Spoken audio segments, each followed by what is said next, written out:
Sveiki žmonės. Norėjau pasidalinti vieną tokį momentą, dabar va neseniai buvau pas dėdę. Toks geras jausmas, kai tiesiog paprastai sėdi kortam, žaidi, bendrauji. Ir ką norėjau dar atkreipti dėmesį, vieną dalyką dėl cukraus. Aš va šitą challenge darau, tos video įrašinėjau vien dėl to, kad cukraus nebepirkti. Pažiūrėti, kaip aš keičiausi per tą laiką, kai cukraus nevalgau. Tai tokių keletą pastebėjimų, kad kažkaip jau žymiai lengviau atsisakyti, netgi ateina minčių, kaip atsisakyti. Čia moteris ten viena tokia kaimynė dėdės padėjo torto gabalėlį. Ir aš žinau, kad aš jį nevalgysiu, tai tiesiog kažkaip tai galvoju, kaip čia tas susirutulios. Ir padarė arbatos. Tiesiog arbatą išgėriau, o jį išsinešiau. Pyragėlį išsinešiau, sakau, su mielu noru paimsiu. Tai vat, ir žmogaus neįžeidi, ir tiesiog visiems gerai nuo to. Svarbu priimti, kas yra duota nuo žmogaus. Tai va. Ir labai fainas jausmas, iš tikrųjų, nebevalgyti ant tų cheminių saldainių, visokių šokoladukų.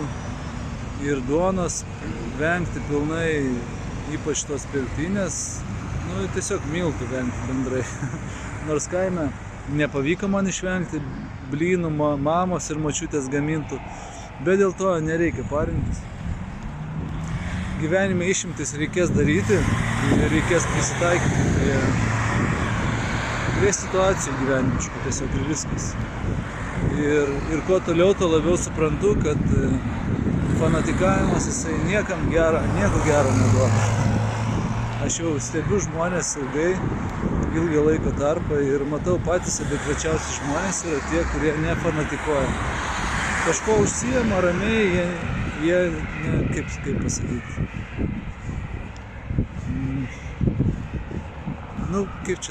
Nežinau kaip pavadinti, bet man fanatikavimas kažkodėl, tas toksai įsijungimas į tai. Tai va, tiek norėjau trumpai pasakyti. Nors irgi buvo video spontaniškas, negalvojau, ką rašysiu prieš tai. Bet galbūt reikėtų kokią temą pagalvoti apie tai ir konkrečiai temą pasakyti, nors trumpai, bet kažkokią tai paliesti temą. Tai va, reikia irgi mokintis, nes žiūriu, tie video tokie būna, nepasiruošę, galim sakyti, va taip, po to kaip pastebėjimai. Tai visiems geros kloties, būkite laimingi tiesiog, kaip tiek.